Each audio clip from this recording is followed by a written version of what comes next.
श्री महागणाधिपतये नमः। श्री सरस्वत्यै नमः। భక్తులారా, వాల్మీకి మహర్షి రచించిన శ్రీమద్ రామాయణం యథాతథంగా చెప్పుకున్నాం. ప్రతి శ్లోకం దాని అర్థం. ఇందులో భాగంగా నిన్నటి వరకు మనం బాల, అయోధ్య, అరణ్య, కిష్కింధ, సుందర యుద్ధకాండాలు పూర్తి చేశాం. ఈరోజు మనం ఉత్తరకాండాన్ని ప్రారంభం చేద్దాం. ప్రారంభించే ముందు వాల్మీకి మహర్షిని ప్రార్థన చేసుకుందాం. పూజంతం రామ రామేతి మధురం మధురాక్షరం ఆరుహ్య కవితా శాఖాం వందే వాల్మీకి కోకిలం.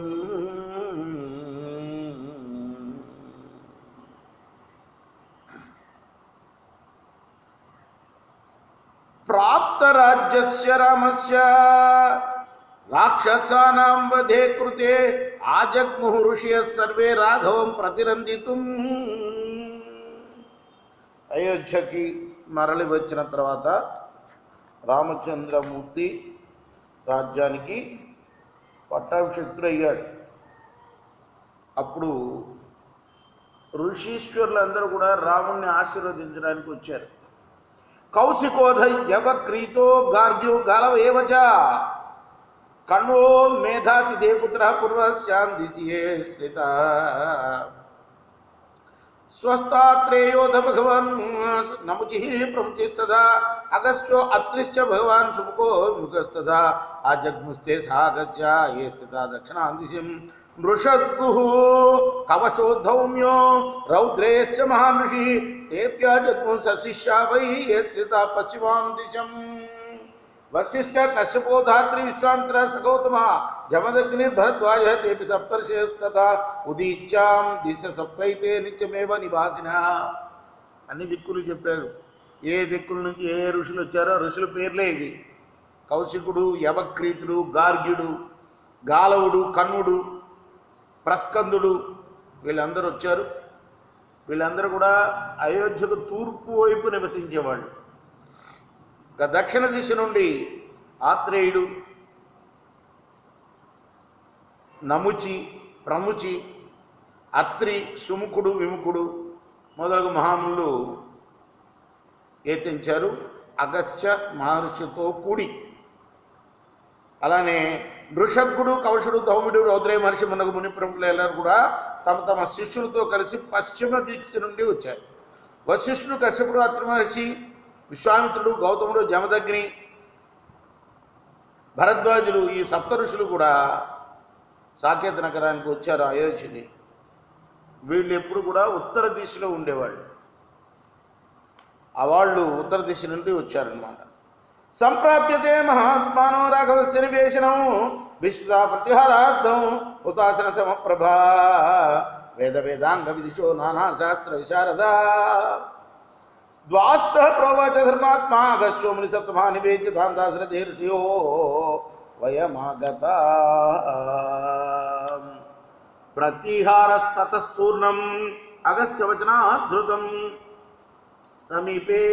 సమీపం రాఘవస్యాసు ప్రవేశ మహాత్మనః నయంకితజ్ఞ సత్కృత్వో దక్షో ధైర్య సమాన్విత స రామం దృశ్య సహసా పూర్ణచంద్ర సమప్రభో అగస్త్యం కథయామాస సంప్రాప్తం ఋషిభిః సహ. వాళ్ళందరూ కూడా వచ్చిన మహర్షులందరూ కూడా అగ్ని లాంటి తేజోవంతులు. ఇక వేదాంగ పారంగతులు, సకల శాస్త్ర కోవిదులు కూడా. రామచంద్రుడి మందిరాన్ని సమీపించి వాళ్ళు తమ రాకను ప్రభువుకు తెలపడం కోసం సింహద్వారం దగ్గర నిలబడ్డారు. అప్పుడు అగస్త్య మహర్షి, మేమందరం ఋషీశ్వరులము, మా రాకను గురించి రామచంద్ర ప్రభువుకు నివేదింపు అని ద్వారపాలకుడితోటి పలికాడు. వెంటనే అతను ఆ మహాముని యొక్క ఆదేశాన్ని శిరసావహించి త్వరగా వెళ్ళి మహాత్ముడైన రామచంద్రుడి సన్నిధిలో నిలిచాడు. సత్ప్రవర్తన గల ఆ ద్వారపాలకుడు ఎంతో వినయశీలివాడు. ఇతరుల మాటల్లోని ఆంతర్యాన్ని గుర్తించగలవాడు. కార్యదక్షుడు కూడా, చక్కని ధైర్యసాహసాలు కూడా ఉన్నవాడు. అతడు రాముణ్ణి వెంటనే దర్శించి ఋషీశ్వరులతో కూడి అగస్త్య మహర్షి వచ్చి ఉన్నాడు అని వినవించాడు. श्रुत्वा प्राप्तान् मुनिं स्थांस्तु बालसूर्यसमप्रभान् प्रच्युवाच ततोद्वासः प्रवेशय यथा सुखं तान् सम्प्राप्तान् मुनीन् दृष्ट्वा प्रत्युत्थाय कृताञ्जलिः पाद्यार्घ्यादिभिरानर्च्य गान्निवेद्य च सादरं रामोऽभिवाद्य प्रहिता आसनान्यादिदेशः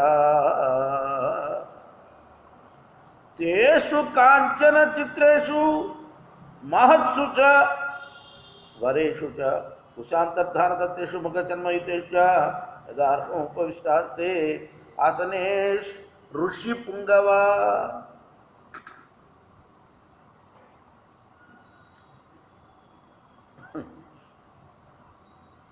మునీశ్వరుల యొక్క ఆగమన వార్తని వినగానే రాముడు ఆ మహాత్ముల్ని నిరాటంకంగా వెంటనే సాదరంగా ప్రవేశపెట్టు అని చెప్పాడు.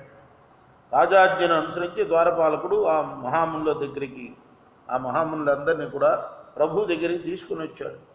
వారి దర్శనం కాగానే రఘురాముడు తన ఆసనం నుండి వెంటనే లేచి కృతాంజలి అర్ఘ్యపాద్యాది పూర్వకంగా భక్తి శ్రద్ధలతో ఆ మహాత్ముల్ని సేవించుకున్నాడు. ఆ తర్వాత ఆ ప్రభు అభివాదన పూర్వకంగా మహర్షులందరికీ కూడా గోదానాలు చేసి ఆసనాల్లో అలంకరింపవలసిందిగా కోరాడు. ఆ ఉన్నతాసనాలు బంగారంతో నిర్మితములై చిత్ర విచిత్రాలుగా ఉన్నాయి. వాటిపై కుశాస్తరణములు మృగచర్మలు పరచబడి ఉన్నాయి. శ్రేష్టమైన ఆసనాలని ఋషిపుంగవులు అలంకరించారు. రామేణ కుశలం దృష్ట్వా శిష్య సపురోగమ మహర్షియో వేద విదో రామ వజ్రము బ్రవాన్.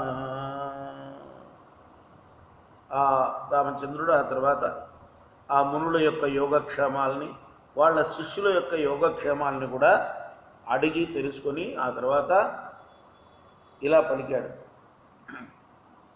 వాళ్ళు ఈయన యోగక్షేమాలను అడిగిన తర్వాత ఆ ఋషులు ఇలా పలుకుతున్నారు. ఓ రఘునందన, కుశలం ఓ మహాబాహో,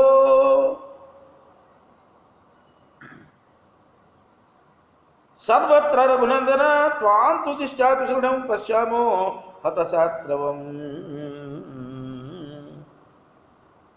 దిష్ట్యా త్వయా హతో రాజన్ రావణో లోకరావణ నహి భారః సతే రామ రావణ పుత్రపౌత్రవాన్. సద్ధనుస్త్వం హి లోకాం స్త్రీన్ విజేధా న సంశయ. దిష్ట్యా త్వయా హతో రామ రావణో రాక్షసేశ్వరః. దిష్ట్వా విజేనంత్వాజ్యా పశ్యామః సాస్యతయా.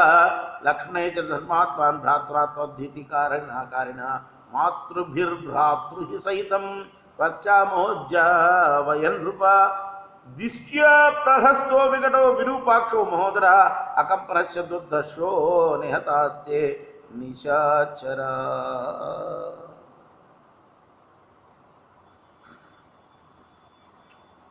ఓ రఘునందన, మేమందరం కుశలంగానే ఉన్నావయ్యా. శత్రువుల్ని హతమార్చి క్షేమంగా ఉన్న నిన్ను చూడటానికి వచ్చాం మేము. రావణుణ్ణి హతమార్చిన విషయం తెలుసుకొని మేమందరం కూడా మహదానందపడిపోయాం. వాడు లోక కంటకుడు, అందువల్ల నువ్వు వాడిని చంపేశావు. అది పెద్ద లెక్కలోని విషయం కాదు నీకు. నిజానికి వాస్తవంగా నువ్వు ధనస్సు చేతిలో పట్టుకుంటే ఈ లోకమే కాదు ముల్లోకాలని కూడా జయింపగల సమర్థుడు విను. ధర్మాత్మ, ఇలా విజేతవై వచ్చిన తర్వాత నిన్ను సీతామాతని నిరంతరము నీ మేలును కోరే లక్ష్మణుణ్ణి దర్శింపగలగడం మా సుకృతం. అది మా పూర్వజన్మ సుకృతం అయ్యా. ప్రభు, పూజ్యురాలైన కౌసల్యాది మాతల్ని, భర్త శత్రుఘ్నుల్ని దర్శించడం మాకు చాలా ఆనందదాయకం. ప్రహస్తుడు, వికటుడు, విరూపాక్షుడు, మహోదరుడు, అకంపనుడు, దుర్దర్శుడు, ఈ నిశాచరులు అందరూ కూడా నీచే హతులయ్యారయ్యా రామా. यस्य प्रमाणात् विपुलं प्रमाणनेह विजते दिश्याते समरे राम कुंभकर्णो निपातितः त्रिशिराश्च अतिकायस्य देवार्तकरार्तको दिश्याते निहता राम महावीर्यानि स्याचरा कुंभस्यैव निकुंभस्य राक्षसो विमदर्शनो दिश्यातौ निहतो राम कुंभकर्णसुतो मृधे यद्धोन्मत्तस्य मत्तस्य कालान्तकयमोपमौ यज्ञकोपस्य बलवान् धूम्राक्षो नाम राक्षसः कुर्वन्तः कदनं घोरं एते शस्त्रास्त्रपारगा अंतक प्रतिमैर्बाणै दिश्वा विनीतास्त्वया అన్ని పేర్లేవి రాక్షసుల పేర్లే. రామా కుంభకర్ణుణ్ణి చంపావు, ఎంతో యోధుడు వాడు, మంచి బలిష్ఠుడు, వాడినే చంపేశావు నువ్వు. నిశారచరులలో మహాయోధులైన త్రిశిరుడు అతికాయుడు దేవాంతక నరాంతకరు వాళ్ళను కూడా చంపావు. కుంభకర్ణుడి కుమారులైన కుంభుడు నికుంభుడు అనే భయంకర రాక్షసులను కూడా నువ్వు చంపావు. ప్రళయకాల మృత్యువులాగా భీకరులైన యజ్ఞకోపుడు ధూమ్రాక్షుడు అనే రాక్షసుని కూడా యుద్ధంలో చంపావు నువ్వు. శస్త్రాలని ప్రయోగించడంలో నిపుణులు, అస్త్ర విద్యల్లో ఆరితేరిన వారు అయిన ఈ రాక్షస వీరులు అందరూ కూడా కథన రంగంలో ఘోరంగా పోరాడి మృత్యువు లాంటి ప్రాణాంతకములైన నీ బాణాల చేత చనిపోయారయ్యా. ఇది మాకు ఎంతో సంతోషదాయకమైన విషయం. దిష్ట్వా త్వం రాక్షసేంద్రేణ త్వం దహితం పాకదా దేవతానామవధ్యేన విజయం ప్రాప్తవానసి సంకేతస్య న కించిత్తు రావణస్య ప్రాభ ద్వంద్వయుద్ధం అనుప్రాప్తో దిశ్యాతే రావణిర్హితః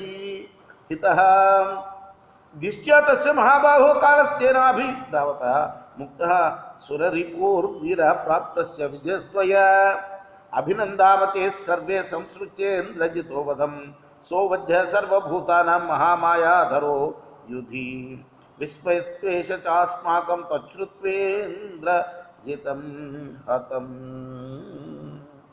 ప్రభు, ఆ రావణాసురుడు రాక్షసులకు కూడా దేవతలకు కూడా ఎదిరింపలేనివాడు, అవచ్చుడు వాడు వాళ్ళకు కూడా. అటువంటి వాణ్ణి ద్వంద్వ యుద్ధంలో నుప్పు చేశావు. నీ చేతిలో వాడు తీవ్ర పరాభవం పొందాడు. రావణాసురుడి కుమారుడైన ఇంద్రజిత్తుకు లక్ష్మణుడితోటి ద్వంద్వ యుద్ధం ప్రాప్తించింది. అందులో వాడు హతుడయ్యాడు. ఆ ఇంద్రజిత్తు మహావీరా, ఇంద్రజిత్తు వలన సంభవించిన నాగబంధాల నుండి నువ్వు లక్ష్మణుడు విముక్తులవడము, నీ విజయ పతాకము రెపరెపలాడటము లోకానికి ప్రాప్తించిన సౌభాగ్యం. వాడు ఎంతో మాయావి ఆ ఇంద్రజిత్తు, ఎవరికి కూడా వచ్చుడు వాడు. అటువంటి ఇంద్రజిత్తు యొక్క వధను విని మేమందరం కూడా నిన్ను అభినందిస్తున్నామయ్యా.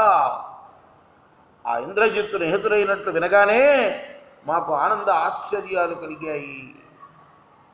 ఏతే చాన్యే చ బహవో రాక్షసః కామరూపిణః దిష్ట్యా త్వయా హతా వీరా రఘూనాం కులవర్ధనా దత్వా పుణ్యమిమాం వీర సౌమ్యాం అభయదక్షిణాం దిష్ట్యా వర్ధసి కాకుత్సా జయేనా మిత్రకర్షణ.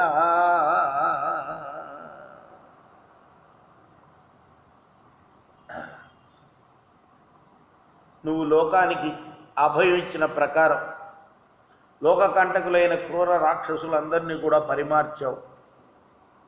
కృతకృత్యులపై విజయ పతాకాన్ని ఎగరవేశావు. ఇటువంటి పవిత్ర కార్యం చేసి మా అందరికీ కూడాను నువ్వు శాంతి సౌభాగ్యాలని ప్రసాదించావు. అంతే కదా. ముందందరూ చక్కగా వాళ్ళ తపస్సులు వాళ్ళు చేసుకోవాలంటే ఇటువంటి రాక్షసులు హతమవ్వాలి. ఆ పని నువ్వు చేసావు కాబట్టి మాకు చాలా ఆనందకరమైందయ్యా. నువ్వు కలకాలము వర్ధిల్లుదువు కాక అని ఆశీర్వదించారు వాడు. శ్రుత్వా తు తేషాం వచనం ఋషీణాం భావితాత్మనాం విస్మయం పరమంగత్వరామ ప్రాంచలిరబ్రవీత్. ఆ ఋషిష్యుల యొక్క అభినందన వాక్యాలు విన్న తర్వాత రాముడు కొంచెం పడ్డాడు. నమస్కారం చేసి వాళ్ళతో అంటున్నాడు, భగవంత కుంభకర్ణం రావణంచ నిశాచరం అతిక్రమ్య మహావీయో కిం ప్రశంసద రావణిం మహోదరం ప్రహస్తంచ విరూపాక్షంచ రాక్షసం మత్తోన్మత్తౌ చతుర్థశో దేవాంతక నరాంతకౌ అతిక్రమ్య మహావీర్యాన్ కిం ప్రశంసద రావణిం. అది అతికాయం త్రిశిరసం ధూమ్రాక్షంచ నిశాచరం అతిక్రమ్య మహావీర్యాన్ కిం ప్రశంసద రావణిం. అంతా కూడా కిం ప్రశంసద రావణి, ఎందుకు మీరు ఆ రావణాసుడు కుమారుని ప్రస్తుతిస్తున్నారు అంతగా అని ఒక్కొక్క రాక్షసుడి పేరు. వాళ్ళందరూ గొప్పవాళ్ళు కదా, వాళ్ళని ప్రశంసించకుండా ఇంద్రజిత్తుని ఎందుకు ప్రశంసిస్తున్నారు? కీదృశో వై ప్రభావోశ్చ కింబలం తమః పరాక్రమ కేన వా కారణేశైవ రావణాదీతి రచ్యతే శక్యమిది మయా శ్రోతుం న ఖల్వా జ్ఞాపయామి నః వహ యది గుహ్యన్న చేద్ వక్తుం శ్రోతుమిచ్ఛామి సత్యతాం శక్రోస్య విజితస్తేన కథం లబ్ధవరస్య స కథం చ బలవాన్ పుత్రో న పితా తస్య రావణః కథం విష్ణుశ్చాభ్యధికో మహాహవే శక్రస్య జేతా హి కథం స రాక్షస పరాశ్చ లబ్ధః కథయస్య మే తత్పృచ్ఛతశ్చాస్య మునీంద్ర సర్వము. రావణ కుంభకర్ణులు ఇద్దరు కూడా చాలా గొప్ప వీరులు. వారిని కాదని ఇంద్రజిత్తును ప్రశంసిస్తున్నారు మీరు. అలానే మహోదరుడు, ప్రహస్తుడు, విరూపాక్షుడు, మత్తుడు, ఉన్మత్తుడు, దేవాంతక నరాంతకులు ఈ రాక్షసులు అందరూ కూడా మహావీరులే. వాళ్ళని త్రోసిపుచ్చి ఇంద్రజిత్తును ఎందుకు కొనియాడుతున్నావు? అలానే అతికాయుడు, త్రిశురుడు, ధూమ్రాక్షుడు ఈ రాక్షసులను గురించి ప్రస్తావించకుండా ఇంద్రజిత్తును ఒక్కడినే ఎందుకు మెచ్చుకుంటున్నారు మీరు? ఇంతకు అతని యొక్క శక్తి సామర్థ్యాలు ఎటువంటివి, బలపరాక్రములు ఎంతటివి, ఎందువల్ల అతను రావణుడి కన్నా అధికుడు? నేను వినదగినదైతే, రహస్యం కాకపోతే ఆ విషయాల్ని వినకూరుతున్నాను. ఇది పరిప్రశ్న. పెద్దవాళ్ళని అడగడానికి రాముడు అంతటి వాడు కూడా ఇలా అడిగాడు వాళ్ళని. నేను వినదగ్గ విషయం అయితే, అలానే అది రహస్యం కాకపోతే చెప్పండి మీరు. ఇది నా ఆజ్ఞ మాత్రం కాదు, ఖచ్చితంగా మీరు చెప్పాలన్న అవసరం ఏం లేదు. నేను వినదగ్గదైతేనే చెప్పండి. ఇంద్రుని ఎట్లు జయించాడు వాడు? వీటికి ఎక్కడి నుంచి వచ్చినాయి వరాలు? తండ్రి అయిన రావణాసుడు కన్నా శక్తిమంతుడు ఎట్లా అయ్యాడు వీడు? ఇంద్రుడంతటి వాడిని ఎలా జయించాడు? ఏ వరాలను పొందాడు? నేను అడుగుతున్నా ఈ విషయాలన్నింటినీ దయతో విపులంగా వివరించండి అన్నాడు. చార్షే శ్రీమద్ రామాయణే వాల్మీకి ఆదికావ్యే ఉత్తరకాండే ప్రథమ సర్గ. ఇది వాల్మీకి ఋషి ప్రోక్తము ఆదికావ్యమైన శ్రీమద్ రామాయణంలోని ఉత్తరాఖండలోని ప్రథమ సర్గ. రేపు మనం రెండవ సర్గను చెప్పుకుందాం. కృష్ణార్పణమస్తు.